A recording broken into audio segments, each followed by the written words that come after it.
this past week, on Thursday morning, I flew down to Florida. So apparently I'm bringing the heat back with me. It's coming, buckle up. Get your air conditioners ready. So I flew down to Florida to pick up our oldest son, who is finishing up his first year of college. Isn't it crazy that one semester down already? But that college is over? Colleges shouldn't be over yet. He should stay a few more weeks. I don't get it. But we flew down. Ethan picked me up at the Orlando airport, and we started to drive. It was like, okay, like we picked me up, and it was just like, okay, here we go. We're just driving home. So most of the time we were on 95. Just, he was like, what road do we get on? Well, we get on 95. What else? Nope, you get on 95. You just go. We did make a pit stop. Tim, we stopped at Buc-ee's. I did it. I have experienced Buc-ee's. Man, you are not wrong, Tim. That place is something. How many have been to Buc-ee's? You know what Buc-ee's is? Okay, some of you. If you don't, you can Google it. It's an experience. It was somewhere in, I think, South Carolina. I think that's when we went to. Imagine if Costco and like Cracker Barrel and Wawa all like had a baby. Like, I think there's 50, 60 gas pumps. How many? 126. Tim's an expert on all things Buc-ee's. 126 gas pumps. 126 gas pumps. And then you walk into the store, and it's like, oh, you could buy anything. Like jelly. You could buy hot sauce. You could get ribs. You could get towels and bathrobes. You could get anything you want, chocolate and candy. They boast the cleanest bathrooms on the planet. It was not false advertising. Let me just say, we walked in, and it was impressive. So I just got to say, Buc-ee's was something else. Buc-ee's was definitely part of the trip. We also made a pit stop in Savannah, got to see Nate Oliva, had a good time there, did the river walk down there. So we had a nice drive back. Somewhere around the border now, 95, of Virginia and Maryland, I'm following the app, and it says traffic building ahead. And you're like, oh no, D.C. is coming in Baltimore. And you're like, it was around 2 o'clock, 3 o'clock. So it's like, okay, rush hour is coming. And the GPS suggested we switch to Route 301. Does anybody know Route 301? Some of you might know 301. I have never. It's a local road. It's like 130, basically. It's 2 lanes, each way. So it's a much more rural route, except that there are lights. There's lights. So 195, you got, 95, so you got all this stuff, but it's more local. But they say, the GPS was saying it was going to save us hours of time because the traffic was so bad. And so I had a choice. At that moment, I got a choice. I'm like, all right, do I stay on 95 or do I trust the GPS? Because once you go on 301, there's no getting back on 95. You got to make your mind up. You've got this decision here. And so at the time, it was like, and the problem was, as you're driving on 95 at the moment, it's completely clear. You're like, it doesn't look like problems ahead, but GPS is telling me I should exit here. So I have this choice. What am I going to do? Am I going to trust the app, or am I going to just trust my eyes? We took 301. Let's just say, I don't know how 95 ended up, but we got home. It was fine, but I didn't like the lights. I was complaining a little bit about the lights. But either way, we got home, and it worked out. The past few weeks, we've been exploring a very similar dynamic. There are roads that we can take in life, right? Multiple roads, and our choices will impact where we go and what the road looks like on the way. Listen, I could have taken any road at that point. I could have taken any road. I could have gotten off 95 and taken any road, but not every road would lead to home, right? There was only a few options that led me where we wanted to go. I was trying to discern what's the best way home. And in life, we've got the benefit of something Jesus said that was intended to help us find the way home, to know which road to take, which way that was going to get us there. He said this in Matthew chapter 7, verse 13. We've been talking about this every week. He said, enter through the narrow gate, for wide is the gate, and broad is the road that leads to destruction, and many enter through it. But small is the gate, and narrow the road that leads to life, and only a few find it. Essentially, there are 2 gates, right, that lead to 2 roads that lead to 2 destinations. It's the principle of the path, right? That the path you're on is going to lead you to that end every time. So each gate that you come to is a decision point. You've got a gate, that's the decision point. And then the road is how you're going to live your life from that point forward. And then at the end of that road is always a destination. You can't change that. You don't get to choose the destination. You only get to choose which gate you're going to walk through. Once you walk through that gate, you will travel that road, and that road will lead you to that desired end. The gate is the decision point. And Jesus was saying here, many people choose the wide road, the wide gate, because it's easier. It's more popular. If you see lots of people living a certain way, it's easy to assume that they must know where they're going. You ever follow the crowd and you go, okay, all of you have no idea where you're going. I was having lunch with another pastor last week, and he was telling me about a triathlon that he ran. He said, I was doing this triathlon. It starts in Cape May. They jump off a boat in Cape May, and they go there. And he said, we were just about to jump off, and they were like, stop, stop, stop. He's like, because they were starting their swim, and he said, you guys need to understand, it's very important. See that group that just jumped off? They're swimming out to sea. Because the first people did. And so then the next people did. And they just followed the people in front of them because once they're in the water, they couldn't see the horizon line. And he said, you have to swim towards the buoy over here. So you two, you're going to start, and you go there, and then we're going to have to go get those people. Because just because you see crowds doesn't mean they're right. He says, people are going to walk the wide road, and just because you see them living that way, don't assume they know where they're going. Crowds can be wrong. The way that most people live ends in death. He says, but only a few choose the narrow road because it's hard. It's less encouraged. It's less popular. But here's the most important thing you need to know. The less traveled road ends in life. The famous poem, right? Robert Frost, The Road Not Taken. He said, I shall be telling this with a sigh, somewhere ages and ages hence. Two roads diverged in a wood, and I took the one less traveled by, and that has made all the difference. Two ways. Listen, there's two different ways, and they're not a mystery. Jesus made it very clear what those decisions are going to be, what those roads are going to lead to. We just have to decide if we're going to believe him or not. That's the difference of the narrow road versus the wide road. First, he said, listen, just be with me. That's the first gate. You just need to decide to be with me, to trust me, that I don't need anything from you. I just want relationship. You're going to have to trust me on that. That's the first gate. The second gate is that you're going to have to choose to listen to my wisdom, to trust that what I teach you is right. You're going to have to trust whether I have an angle, whether I have an agenda, or whether I actually have your best interest in mind. You're going to have to trust me on this. Today we're going to look at the next gate, the third gate, the next decision point. Matthew chapter 4. If you'd like to read along in your Bibles, you can turn there. It'll be on the screens as well. Matthew chapter 4. He says this. He says, Jesus was traveling along throughout the region of Galilee, teaching in the synagogues and announcing the good news about the kingdom. Right? So we heard all this. Jesus traveling around. They're walking with him. They're hearing what he's teaching. It says, and he healed every kind of disease and illness. News about him spread as far as Syria, and people soon began bringing to him all who were sick, and whatever their sickness or disease, or if they were demon-possessed or epileptic or paralyzed, he healed them all. See, the next thing Jesus began to do on this journey is he began to heal people. This is the order. He said, walk with me. He began to teach, and then he began to heal. This is what he did next. People who were sick approached Jesus, and they walked away healed. Paralyzed legs left walking, blind eyes left seeing, deaf ears left hearing, people possessed by spirits left free and in their right mind. Whatever their disease, Jesus healed them. Now this was shocking for people. This wasn't normal. This wasn't like common. And up until this point, what Jesus had asked was pretty like ordinary. Like he said, follow me. Okay. He says, I'm teaching. That's kind of normal stuff. But now, miracles are taking place.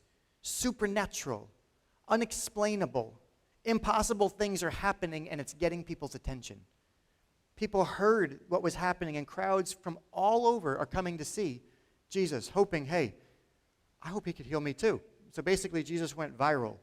Like up until this point, it was slow, and then this, like once he began to heal people, all of a sudden, like word got out. Okay, this guy is healing the sick. Healing is a pretty spectacular show. I'm sure people, some were just curious. Like if you heard that somebody was healing, you may go just for curiosity. Like, I just want to see that. I would like to see that. That's not that I would, okay. I'm not sure I want to go, but I would like to see. So I'm sure curiosity. But I also think a lot of people were going because nobody likes being sick. Nobody enjoys being sick, right? And sickness in that culture would keep people from their families. There are Jewish laws about cleanliness. It prevented them from being with their families. It prevented them from doing their jobs, from providing for their needs. It kept them from enjoying life. For some, sickness defined their life. You read stories in the scriptures. They were the paralytic man, the people, the lepers. They were defined by their sickness. When sickness and suffering are a significant part of your life, and if you have lived with any measure of sickness and suffering, you know this to be true, healing is a big deal. If you live with sickness and suffering, the possibility of healing is a big deal, which is why people were flocking to see Jesus. They wanted to be healed. Who wouldn't want to be healed? Like, we all have things in our life that need healing. If you could be healed right now, in this moment. Like, all right, there it goes. You felt it? It got real, right? If you could be healed right now, what would you ask for? Okay, if anything, literally anything, if I could heal anything right now, what would you ask for? I mean, I got a list. Right? I got a note on my phone, right? I'll just tell you all the different things. I could start listing them, right? Not only did Jesus heal people, but he told his followers that they could heal others too. Later, Matthew tells us Jesus sent out his 12 disciples with these instructions. Matthew chapter 10, verse 7, he says, "Go and announce to them, to the people, that the kingdom of heaven is near." Remember, this is what Jesus was teaching. He was teaching about the kingdom, about the end, where it ends. And he says this to the disciples. He says this, "You heal the sick." Not me. You heal the sick. Raise the dead. Cure those with leprosy. Cast out demons. Give as freely as you have received. See, healing wasn't just something Jesus did, but something all followers of Jesus can do. It's something all the followers of Jesus should have the power and ability to do. Pastor Dan, you're getting weird. I'm just telling you what it says in the book. Okay, you do what you want with this. But if Jesus has healing power and has given it to us, here's the question: why don't we see healing happening more often today? Is that something that was just for that time, just for those people? Or is that something we're still supposed to be experiencing 2024? Appreciate the answer. Let's see. Here we go. What we believe about healing. See, here's what it comes to. This is bringing us to a gate, to a decision point. And what happens at this decision point will reveal why we live in the way we live, why we're experiencing what we're experiencing, and the decision that's in front of us. Jesus had an interaction with a man that I think captures this perfectly for us.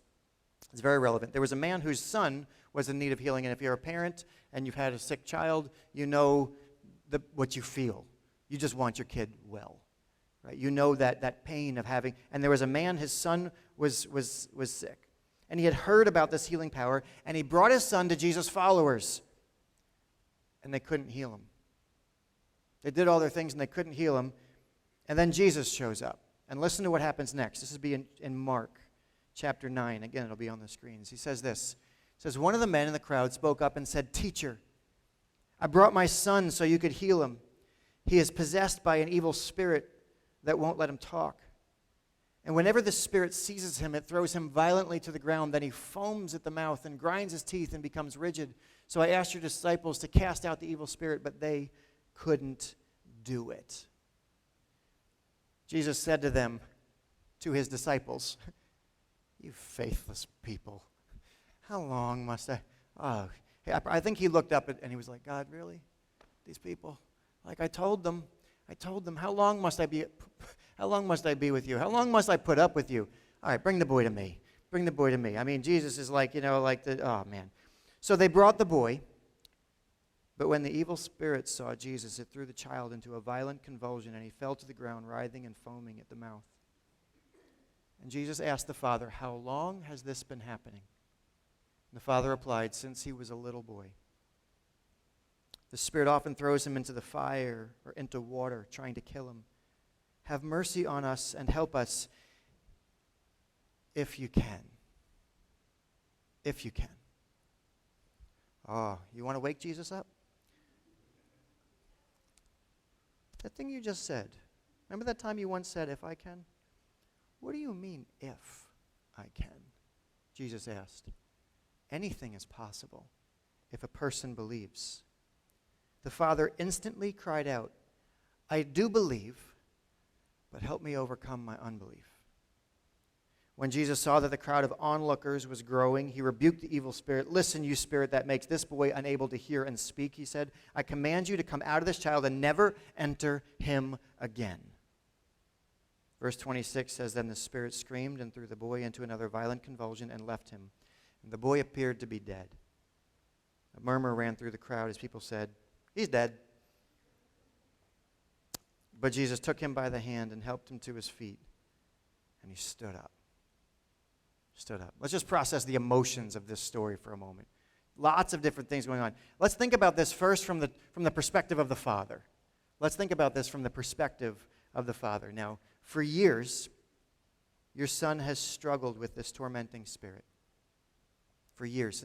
Your little boy, for as long as you can remember, has had days where he was sweet and kind and playful, and then in a moment is overtaken by some unseen force which makes him fall to the ground, lose all control of his body, and you're terrified of what's going to happen to him.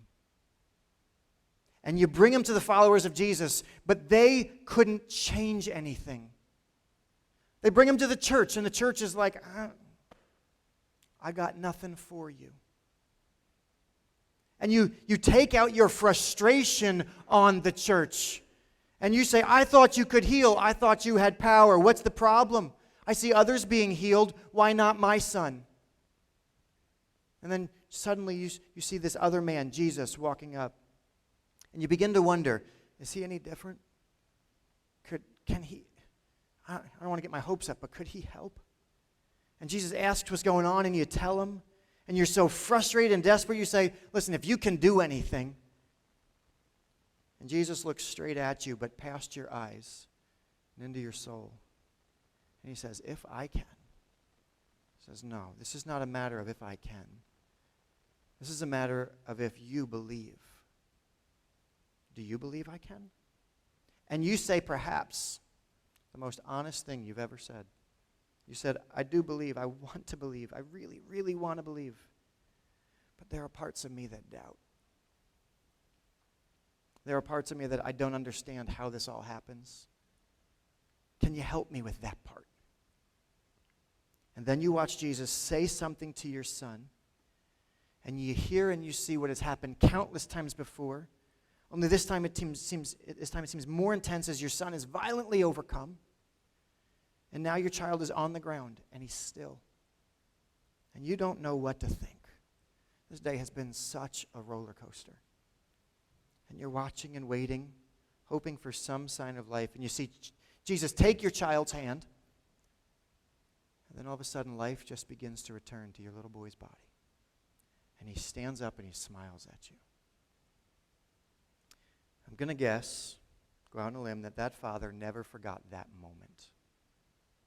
And that in the history of hugs, that will go down as one of the top hugs of all time when that father hugged his son. Now let's think about this from the perspective of the child. You look like all the other kids, right? But they look at you different. You like to play and to run and to laugh with all the other children in the village. But you know that there's a feeling inside you that something's just not right. From your earliest memory, at any point, your mind just goes dark, your body is filled with pain and fear, and the world is spinning, and the next thing you know, you're on the ground covered in cuts and bruises and dirt, and everyone is running away from you. You don't know what's wrong with you. You ask, what did I do to deserve this? You wonder why God allows you to suffer like this. You believe that what the other children say, that maybe somebody in your family had to have done something, that's why you now suffer this, that you deserve this. And then one day you hear that people are being healed, that people who have what you have are being healed, and your father calls you and says, son, let's come with me. We're going to go. Could this be true? Could you be free of this? And you stand in front of some men who start telling the darkness inside you to leave, and they get louder and louder and more animated, and nothing is happening. And you hear your father yelling at him, and you just want to go home because you're so tired from being the center of attention, from always being stared at. You're embarrassed. And then a man shows up who to your young eyes seems different than everybody else. He looks normal, but you felt something in his presence when he walked near you. And the way he looks at you, there's something in his eyes that seems to speak to you. And you feel safer than you've ever felt with this man.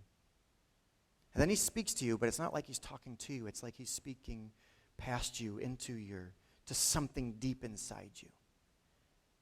And immediately that feeling begins to take over you, and you think, oh no, not again. Not here, not now. Darkness, fear, pain everywhere. And then for the first time in your young life, everything is quiet. It's just quiet. Not scary quiet, but a peaceful, restful quiet. And you could stay in that quiet all day long. It's freer than you've ever felt. And as you're sitting in that stillness, you feel a warm hand take hold of yours. And you hear a gentle voice calling you to awaken. And as you open your eyes, you see the face of that man. And everything looks like it was, but something is different. You feel different. That darkness is gone. Whatever it was that was in you is no longer. One last perspective now. Imagine now that you are part of the crowd. Only you are sick too. And you see this young boy screaming and convulsing, and then suddenly he's still. So still it looks like he's dead. And the silence around you is eerie. Nobody knows what to do. And then you hear these whispered questions. Did that child just die in front of us? Did that boy just die in front of his father? What happened? And you watch Jesus bend down, take the young boy's hand, and immediately that child's eyes open. And he blinks a few times, and he simply stands to his feet. And the crowd around you that's been silent is now cheering. They're thundering. But you're stunned. You're just trying to process. As you're walking away, you hear people processing what they just saw. Some are praising God for this miracle, while others are sure there has to be another explanation. Maybe those were just actors. Maybe that boy wasn't really healed. Maybe he'd have another fit in a few hours. Who knows? And then Jesus walks in front of you, and you lock eyes, and he smiles at you, and he keeps walking. Regardless of what everyone else is thinking, the one thought going through your head is, does he know what I'm going through? And if so, why didn't he heal me too? If he really healed that kid, why does he leave me like I am? Healing is such an emotional experience. So many different people processing it so many different ways. There were crowds of people that experienced this event, and they all processed it differently. For some, it fills us with wonder and joy. For others, it confuses and frustrates them. Some of that crowd would choose to believe that day that Jesus was the Messiah. They'd see that and they'd say, I believe this is the Son of God, the promised one of God, that was a miracle, and I commit my life to following them. But there were others in that crowd who would just a few days later join their voices calling for his crucifixion. The same people that saw this happen would cheer and cry for his death. Same experience. How do people who witness the same thing end up in such different places? Which brings us back to the narrow way. 2 gates, 2 roads, 2 ends. And it all starts at the gate of healing. See, the gate of healing is the decision point. It's the defining moment. And Jesus made the gate very clear to the Father. It's not a mystery. He said this. He said, belief is the gateway to healing. He didn't say it wasn't merit. He didn't say if you deserve it, if you're good enough, if you please God, if God's happy with you, if you've tried, if you've prayed enough, if you've gone to church or synagogue enough, if you've done all those things, if you've given enough money. It's not about who's worthy or who deserves it the most. It's not a result of doing the right things, acting in a certain way. It's not a result of magic words. Healing starts and ends with belief. Do you believe that God can? That was the question. He said it to the disciples. He said, the reason you didn't heal, he said, oh, you faithless people, you didn't believe. He connected their inability to heal with a lack of faith. He called it faithless. The narrow gate is chosen by those who believe God can heal and say, yes, I believe you can. The wide gate is for those who say, no, I don't think you can. Pretty simple. If you believe he can, narrow gate. If you believe he can't, wide gate. So, with that in mind, why wouldn't everyone walk through the narrow gate? Why wouldn't everybody say, yeah, I believe God can? Why wouldn't everyone choose to believe that? And here's the reason, I think. There's lots of reasons, but I think here's the primary. Because sometimes God doesn't heal. Just because God can doesn't mean he will. And that's confusing. Doesn't make sense in our heads. It's actually frustrating. Why wouldn't God heal if he can? Actually makes people angry. If God can and doesn't that mean he's unkind? It's not. That he isn't good. It's not loving. How could a God who can heal look at a young boy tormented and suffering through no fault of his own and leave him like that? Why would God heal one and not another? See, many people would rather believe God can't than believe that he can but doesn't. Healing doesn't follow rules any human has figured out. Nobody can explain why God heals some and not all. There is nobody in the history of humanity who has ever figured out how healing works. Healing doesn't follow those rules. Because healing isn't explainable, some can't accept it at all. Because I can't explain it, I don't want anything to do with it. So at the end of the day, I'd rather choose to believe healing is not possible, and every time there is a healing, there must be some other explanation. It's the only way I can live with it. It's the only rational paradigm that I can exist in. Either God can't or he can. Those are the only two options. And if you choose that, if you choose to walk through the wide gate of doubt, here's what you need to understand is on the other side of that gate. Here's what that road looks like. If we say God can't heal because he doesn't always, it leads to the wide road of doubt, of dealing with pain and suffering on your own. Of living life carrying the burden of pain and suffering and sickness, which always leads to death because pain and suffering are problems you can't fix. There is no one who has ever solved the problem of pain. It's been with humanity since sin entered the world. No one can keep you from suffering. Jesus promised it. In this world, you will have suffering.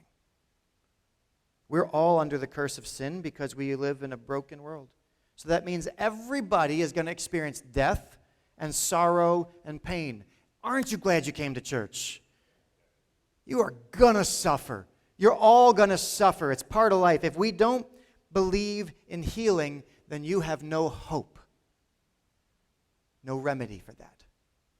That's it. It's on you. I don't believe that healing is possible, that inevitable pain and suffering is just part of life, and it is what it is. We carry the weight of all that pain in the world. Every time there's injustice, every time children or people are unjustly suffering, we have no solution.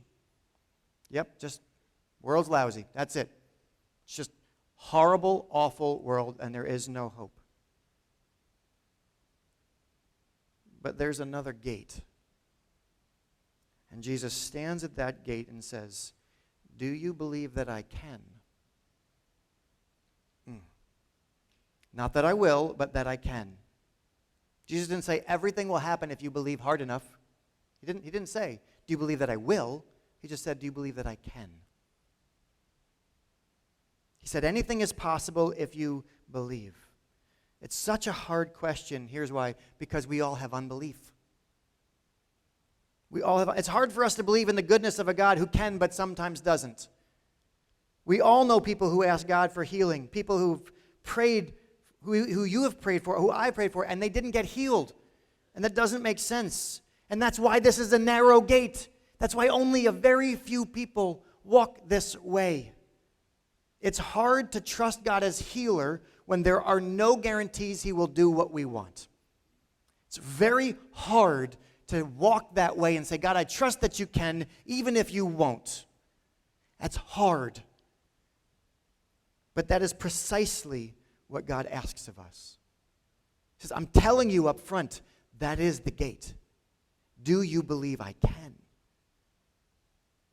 He says, I'm asking you to trust me, to trust my wisdom, to trust my power, to trust my love. I'm asking you to trust me.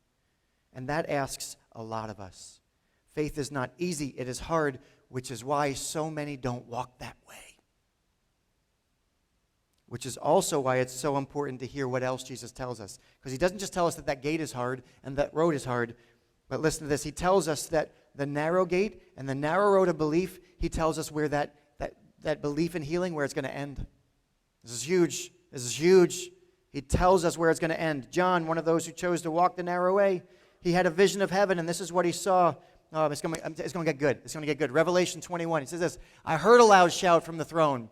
This is about heaven now, saying, look, God's home is now among his people.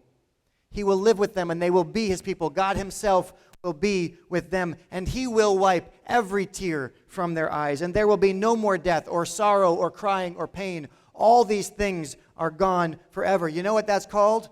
That's called healing. That's called healing. There will be healing in heaven. But not like healing here. All the healing here is temporary. Jesus healed Lazarus and brought him back to life. And he died again. The eyes that Jesus healed, guess what? Eventually they stopped seeing again. Every cripple that he healed, every healing that happened on this earth was temporary. Every single one, because eventually our bodies die. But in heaven, healing is forever. It's forever. 1 Corinthians chapter 15 says, our bodies are buried in brokenness. These bodies, buried, broken. Some of you feel broken right now. These bodies are buried in brokenness, but they will be raised in glory. They are buried in weakness, but they will be raised in strength. They are buried as natural human bodies, but they will be raised as spiritual bodies.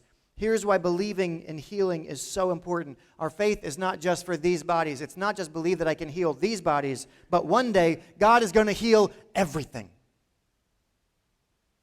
Everything. Come on. This is so big. The healings we see in this life are tiny tastes of what God is going to do in the next. God is going to heal parts of you that you don't even know need healing. You may think your eyes are working just fine right now. We couldn't even look at the eclipse. I told you, don't look up. It's dark. Yeah, but don't look at it because you could do. In heaven, it says you are going to look upon the morning star, the one who is light. You're going to see God face to face, and your eyes will be able to perceive him. God walked in front of Moses, had to hide him in a rock because he couldn't take in the glory. They say when Moses was just around God, his face shone so much that the people were scared. They had to put a veil over Moses just not to freak the people out. But in heaven, your eyes will see things that you can't even see now, that aren't even possible. I went to the eye doctor this week. I got my eyes checked, and I got poked in the eye during basketball. I'm okay. I can see. And they said my sight's fine. I see perfectly good. But there are things I can't see: emotion. I can't see wisdom. I can't see intent. But in heaven, you'll be able to see things that you could never see before. Your ears are going to hear sounds that these ears can't perceive. You can hear love. Wouldn't that be amazing to hear the sound of beauty? You will taste things that these taste buds can't. I'm really excited for that. For what the taste. I mean, there are things that these taste buds just can't pick up. You're going to smell things that this nose can't sense. You're going to feel things with your body that these bodies can't feel. Your mind will understand things that this mind can't comprehend. Healing. There are parts of you that you don't even know are broken, but when you get there, that healing is going to be complete. your heart will experience the purest form of love. You'll know, when people cry happy tears and they're like, oh, I'm just so happy, right? I don't do that, but some people do. They're just so full of joy that they can't help it. Just imagine that times like infinity. The healing that is coming is what the narrow way leads to. It's infinitely greater than the here and now. The narrow road of belief, even when it doesn't develop the way we thought it would today, Jesus says, I just want you to understand where this narrow way is going to lead. Believing that I can leads you to what I promise I will. I don't promise I will now, but one day I promise I will heal all of it. I will heal all of it. So what? So what? The gate stands before you today. Will you believe that God can? We can talk about it, we can say all those things, but when it really comes down to it, will you believe that God can, even if he won't? Here's what it looks like. Here's what it looks like to step into that, to say yes to this. Ready? First, be honest. Be honest. Acknowledge your unbelief. Don't pretend. Don't feel pressure to ignore your doubt, to say, I believe, I do, I totally believe. No, you don't. None of us do. This doesn't make any sense to anybody. Nobody gets this. Don't pretend. Be honest. Yes, God, I do believe somewhat. Maybe even an inch. I believe an inch. I got miles that I don't, but I believe a little bit. But I acknowledge I don't believe this all. There's doubt in me. Embrace that. Jesus responded to the man's honesty. Deep down, we want healing to be possible. That's the belief part that is alive in us. But there are parts that doubt. Acknowledge it. But here's the warning. Don't let doubt about what you don't understand keep you from walking through the gate of belief in God's healing. Don't let the doubt about what you don't understand keep you from putting your faith in God. God welcomes your honesty. And when you're honest, people around you, guess what? They're encouraged too to know, okay, I'm not the only one here that doesn't get this. Not the only one that struggles with this healing. The second thing is this. Be humble. Be honest and be humble. Don't demand. God, I demand that you heal this. That's not how it works. There's another story in which a man came to Jesus and said, if you will, if it's your will, would you heal me? It's different than if you can. It's in humility. Saying, God, I'm going to ask you for healing. I'm going to let you control the outcomes. I'm not going to demand. But every time I'm just going to submit. Say, God, if it's your will, if this is good for me, I trust you. I want it. That's why I'm asking. I'm going to ask. But I'm going to trust you for the outcome. Not going to pretend like I know. Not going to demand anything from you, God. I'm going to stop believing if you don't heal. God, it doesn't work that way. God, I trust your goodness. I trust your love. I'm going to be humble. I'm going to ask. And you just keep inviting God to heal. Because here's the thing. God can and does heal today. It's not meaningless. Listen, and the healing that's for today, I know heaven is great, but the healing here and now, it matters. Think about that father and son. Do you think it mattered to them that Jesus healed them? God is healing today because it's not forever, no, but it's drawing us closer to him. It's revealing who he is. I don't understand it all, but healing here and now matters. It's not meaningless. Healing now opens our eyes to the healing still to come. But healing now is valuable too, and Jesus told us to believe him for it. Not only that, he said, you go do it. You and I go into the world and be healers. If the world comes to us and says, hey, would you pray for healing? And we go, I got nothing for you. Then they're not going to think that the God that we serve has anything for them either. Doesn't mean, listen, you can say, I can't promise that I can heal you. But I can promise that I believe that God can heal you. And I will ask and join you and agree together with you. Keep living in the mystery of healing. Just because it doesn't make sense, don't take that wide road. God hears you. He is at work. Trust him. What Jesus has been telling us all So that the narrow road is all about trust. It's all about trust. As we learn to trust him more and more, we'll find ourselves walking through narrow gates, journeying on narrow roads, on roads that others are not taking. I promise you, there are people that are not taking these roads. There's no denying that the narrow road is difficult and it's hard. That healing is messy, it's confusing, it's frustrating. It's full of so much uncertainty.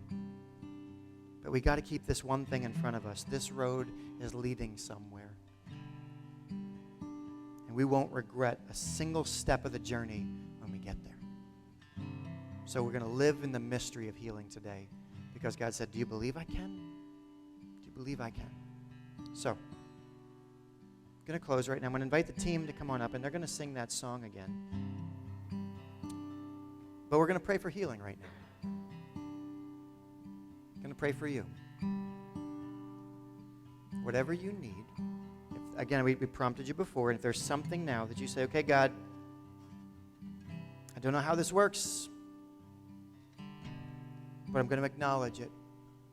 This is how you take a step. You say, God, I ask you to, humbly, I ask you to heal this. Don't demand it, but I'm going to ask. I'm going to name it. Don't be general. Don't be like, God, just heal me. No. Name what you want God to heal. Are you blind? God, I want to see. Are you hurting? God, I want freedom from this pain. You're struggling with an addiction somewhere? God, I want freedom from this thing. You're overcome by anxiety and depression? God, I just want to be free of this. Whatever you need, I can't promise, but we believe we're going to walk the narrow way and say, God, we're going to ask. I believe you can. I believe you can. I believe in medicine. We believe in all those things. But I also believe in the supernatural, miraculous healing of Almighty God. That he can do it now in a moment. And God, we're going to ask you for it. We're going to believe that you can. So, if you need healing for something, I'm going to ask you, if you're able, would you just stand? It's your acknowledgement. Say, God, it's me. And we're going to pray. If you want healing for something, would you just stand, and we're going to take a moment. We're going to pray right now. Heavenly Father, we stand here today, your children, your sons and your daughters, and we acknowledge, Lord, all that we have talked about. Lord, we acknowledge that we are broken. We live under the curse of sin. We've got pain and suffering in our lives. We believe that you are our healer. We acknowledge that we don't understand how this works. We refuse to allow that to keep us from asking you, from putting our faith that you can, and we're just going to keep the door wide open. So God, right now, Lord, because of what you've done for us, because of your sacrifice that made provision for us to have healing today, here and now, and fully then, God, right now we ask you, heal. Jesus, heal. Whatever it is right now, just name it before God. Holy Spirit, would you work among us? Would your power be at work in this place, Lord? We don't understand how it works, but we welcome you. Heal. We need your healing touch. Do your work in us. Lord, would your Spirit be in this place? Would your Spirit be among us? We are your church gathered here today. Your Spirit is among us, and you have healing power. And God, we ask right now, heal. Jesus, heal.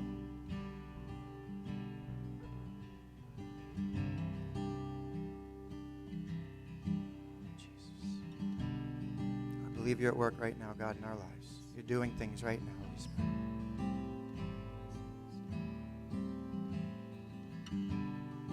Jesus, would you heal? Lord, you are our healer. If there's someone else that you feel like you need to pray for, someone else that needs healing, you need to lift them up, do that now. Speak their names before God. Name what you're asking for on their behalf. Because God has not just said, I want to heal you. He has sent us out as healers. Doesn't mean we're magicians. It just means we're people that walk the narrow road and invite others to discover that same thing. It's hard. It's not easy. It's not black and white. It's not clear. But it's full of faith in a good God who's able. God, help us on behalf of others. Reveal your healing power to this world. Lord, let your church not be powerless. Lord, forgive us for the times people have come to us and we just, because of our confusion, just say, I got nothing for you. Forgive us for that, Lord. May that change today. May we become a church that walks through life just honestly saying, I don't understand. I got so much unbelief, but I got enough faith to ask. May we live that way. Walk that narrow road. May we live that out. Help us to go from this place to our families, to our workplaces, to our neighborhoods, to our schools, to wherever you send us. And may we go empowered by you to invite people into your healing, to experience it. What it means to follow you. We don't have to understand it. We just have to trust you. Jesus.